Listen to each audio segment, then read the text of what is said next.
Hello and welcome to PlayStation Access. My name is Connor and I am unbelievably excited for Resident Evil Requiem. So much so that it actually frightens me.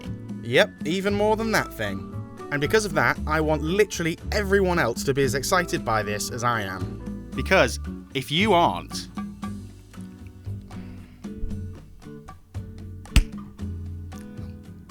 now, most of you watching are already sitting with me in the first class carriage of the hype train, enjoying a complimentary oat milk latte, having pre-boarded way back in June 2025. But there are some more casual Resident Evil fans out there, or even people who've never tried the series before, standing on the platform wondering what all the fuss is about. It's definitely not that we all want to be held in Leon's big, comforting, strong arms.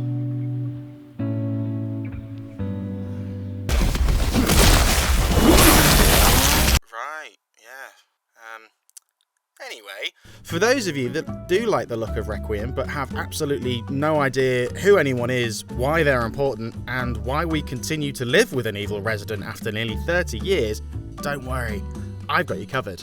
In just 9 minutes, you'll know every bit of info you might be missing about the Resident Evil timeline, its varied cast of characters, and anything else you might want catching up on before you play Resident Evil Requiem, give or take. We'll be fine as long as we don't let video editor Joe put a timer on screen. So, Daddy Ken, Leon Scott Kennedy, who the heck is this handsome fella, and why does everybody love him? Well, first of all, just look at those luscious locks, straight out of a shampoo advert. Ooh, mama. But the main reason is because he's been disposing of the decomposed since the PS1 days, as well as starring in the massively influential Resident Evil 4, making him an absolute fan favourite. Our boy Leon, he's seen a lot. Leon first appears in Resident Evil 2 as a rookie cop travelling to his first day at the Raccoon City Police Department, also known as the RPD. Unfortunately, thanks to the definitely not shady experiments by the definitely not evil pharmaceutical corporation Umbrella, the whole city has been infected with something called the T-virus, which turns them all into zombies.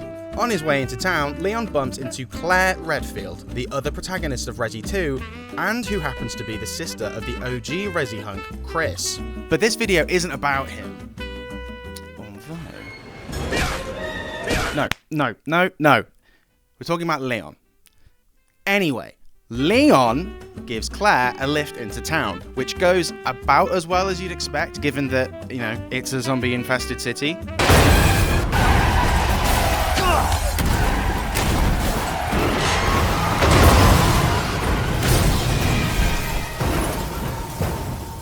Leon makes his way to the RPD station, shoots a lot of zombies, and occasionally runs away from Umbrella's newest toy, a Tyrant-class bioorganic weapon called Mr. X. Along the way, he meets super spy Ada Wong, blows up a giant underground lab, and meets back up with Claire. And then, they escape the city on a train and live happily ever after. Hooray!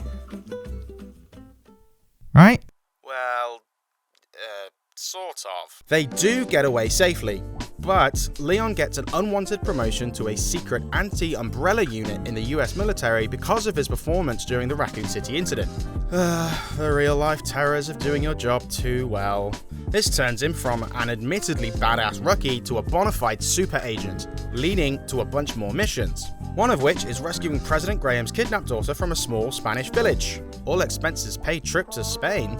Sign me up. And given they sent just the one person, you'd think that they probably didn't realise it was actually about a terrorist conspiracy to control the whole world. Yep, that's the plot for Resident Evil 4, the game where you use bullets to turn farmers' heads into tentacles, and then more bullets to turn said tentacles into mush. Turns out, this tiny town is big enough for lots of tiny terrors. Now, Leon's up against Las Plagas, a parasitic organism that can be controlled by the region's head honcho, Lord Osmond Sadler. This guy arranged Ashley's abduction with the intent to infect her, control her, then send her home so she can infect Papa Presidente so Sadler can control him. Surely there's an easier way. Luckily, our guy's on hand to fix things, and after a busy day of getting infected himself, decimating the local population and catching up with old frenemies, Leon manages to beat the baddies and save Ashley before they jet ski off into the sunset. But instead of a medal and a week off, Leon gets another new job. This time, it's a position with the Division of Security Operations, or the DSO. The work is basically the same though, including protecting the new president Adam Benford, who is, at the beginning of Resident Evil 6, almost immediately killed by Leon. Leon, what is this habit of terrible first impressions that you've got going on here? Oh yeah, but the president was already infected with a new zombie virus. Probably isn't gonna cut it in the performance review. Anyway, Leon continues to try and do his job, and soon learns that the Outbreak was an inside job orchestrated by the National Security and Defense Agency, or the NSA, alongside the terrorist organization Neo Umbrella, all of which is obviously pretty serious and potentially career damaging, so he responds accordingly, in a calm and reasonable manner. By faking his own death and moving to China. Obviously he's going so he can fix everything, although there is an awful lot of collateral damage along the way due to all these new tyrants kicking about. Naturally, a couple of old pals are also investigating. Chris Redfield and Wong return, though Ada is mainly there to stop the fake version of herself that's running Neo Umbrella. And yes, you can say a lot of things about Ada, but you can't knock her ability to self-advocate. Also at Resi-Kong Langchong is Jake Muller, who turns out to be the secret son of Resident Evil mega baddie and Coolest Shades Wearer award winner Albert Wesker. And with this lineup, it's obvious that they wrap all of these problems in a very bloody bow by killing everyone and everything to save the day. Hooray! I do actually get to say hooray this time, right? Oh, come on. Right, so here's the good news. Leon didn't get fired for killing the president, good, and is still working for the DSO, also good. He's now so experienced that he's no longer faced by anything. In fact, he's investigating the mysterious Rhodes Hill Care Facility, which is one of the settings in Resident Evil Requiem. The bad news is that he's going to be pushed to, according to the words of Requiem game director Koshi Takanashi, his absolute limits. But what does that mean? And why is Leon even at Rhodes Hill Care Facility? Wow. You see? Yeah, we don't know. We haven't got a clue.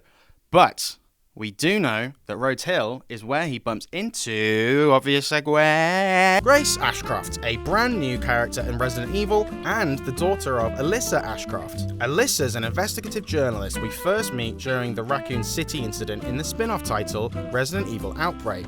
Along with generally not trying to be zombie food, Alyssa investigates Umbrella's nefarious experimentation and how it links to the suspicious death of her former colleague. After digging up some serious dirt, she manages to escape the city before it becomes a crater, only to publish an expose on Umbrella's medical wrongdoings. which is great! Finally!